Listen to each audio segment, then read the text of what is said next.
bus station.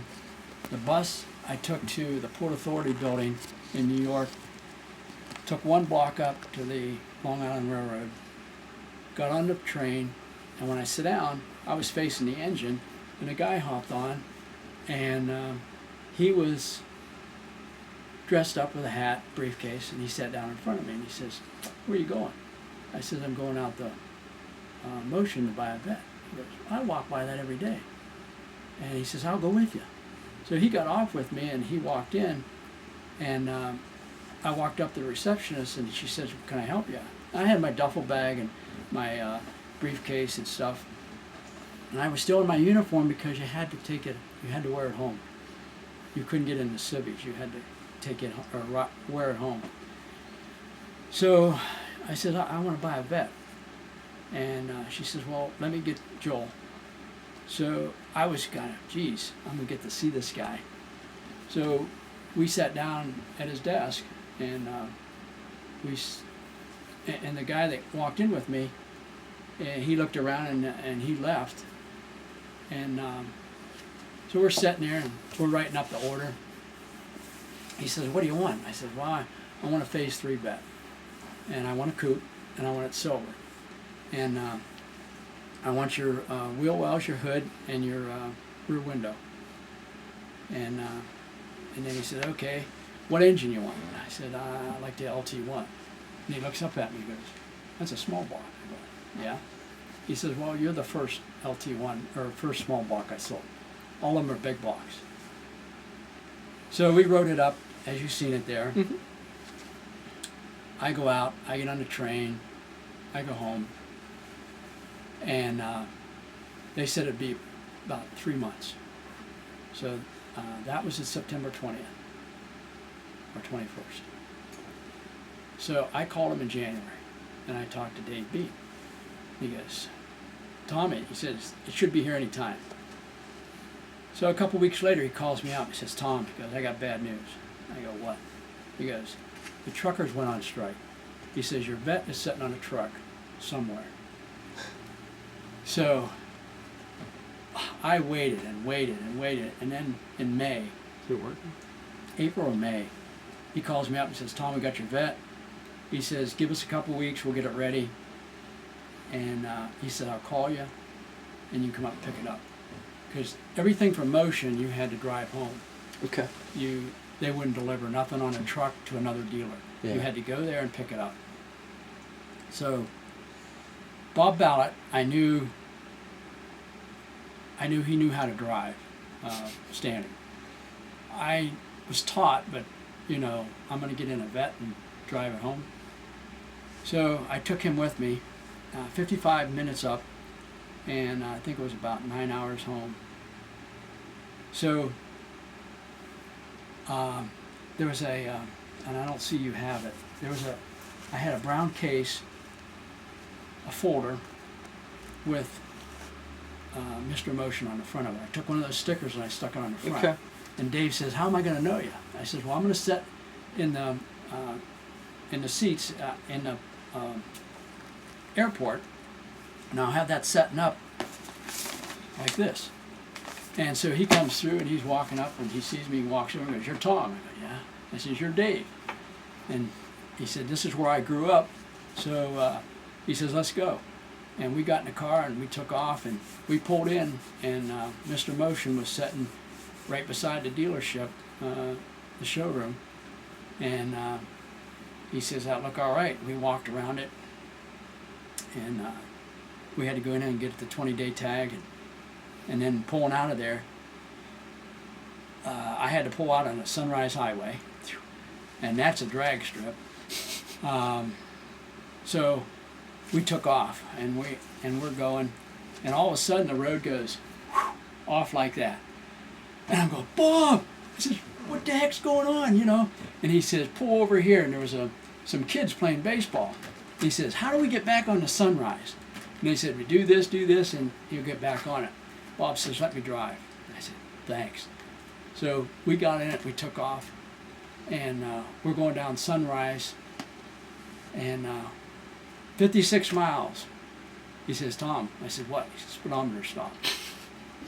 So 56 miles out of New York, it starts breaking on me. So Bob knew how to break in a small block. So we're driving down this, I don't know, New Jersey Turnpike, Pennsylvania Turnpike, and all we were doing is going by the tack. So we pull up beside a car, and I'd roll down the window, and I'd go, "How fast you going?" And they tell us how fast, and we look at the speedometer, and then we marked it down. So we drove at 3,500, we drove at 4,000, we drove at 2, because Bob says how you break it in is up and down the RPMs. He says the first gas tank we use a quart of oil. So we pulled the dipstick out, bought a quart of oil, dumped it in. Second gas tank is a half a quart. Third gas tank, it's done. The rings are seated, and it was. And I got home, I went down, I had to take Willie Harshman. They were still waiting for me. There was Chuck Burles, Willie Harshman. I took them for a ride. Then I went home.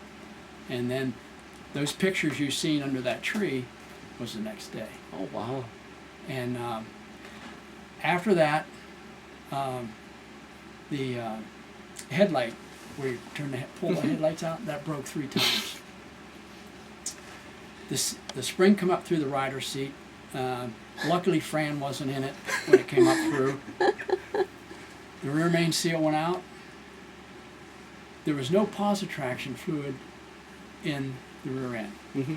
It started jumping on me when I went around the corner. So I took it over to Artie Banks, and Curly was a service manager, and I said, "Hey, what's wrong?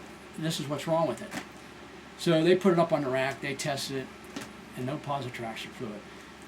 So they put the additive in. I drove it out in the parking lot.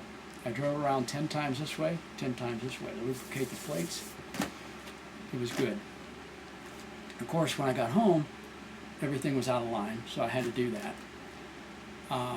The floats stuck in both front and rear floats in the carburetor.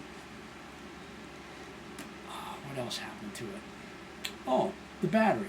Okay. I got to look at the battery. When you buy the caps on the battery, description only. There's no serial, or there's no part number on the battery caps. Okay. Those are description only through Delco. Uh-huh. And that took 2 weeks trying to figure that out. Because Bank Chevrolet went nuts, and every time I pulled in, Curly just shook his head, because for 11,500 miles, that Vette did nothing but break. And right after, when it got to 12,000 miles, there was no more problems. It was just, but yeah. Yeah, that's the only stuff. Oh, the water pump went out. 11,000 miles, the water pump went out. The water pump is on it, should have a nut on top of it, Okay. a plug. And if that's still on it, that is a heavy-duty truck pump, because they replaced them with truck pumps. They didn't replace them with cars. So that was the end of that. And then I had Scott. Fran had Scott, and I said, "Okay." So she says she's pregnant, and I was hoping it was a girl. Well, here comes Craig. So I said, "Okay, 2 boys and 1 Vette. It's not going to do it, because you know what it's like to drive that monster." So in 1980, I sold it with what you got, and now I'm here. I never thought I would ever see Mr. Motion again. But that's the story about Mr. Motion. It's how it came about. This is the car I was going to have, a 66, and I was just going to buy a 66, and I should have. Bought the taillights. I talked to a fiberglass man. He says, "Yeah, we can put them in." And then, no, I wouldn't have been here. But, yeah. Thanks. Thanks for buying it. Thank you. Thanks for getting it. You know, I hope you keep it. it's going to be here a long time. I'm pretty sure you'll take care of it by looking at what you got. You want to see the trophies? Hey, you got some? Oh, yeah. Wow. Who got the trophies? The guy that you bought off of, or the guy before? This, from what I can figure, it was the third owner that showed it. Okay. From what the pieces. I haven't called either the second or third yet. I figure once Okay. I got done with you, we would move Okay. down the line, see what else is out there for it. Okay.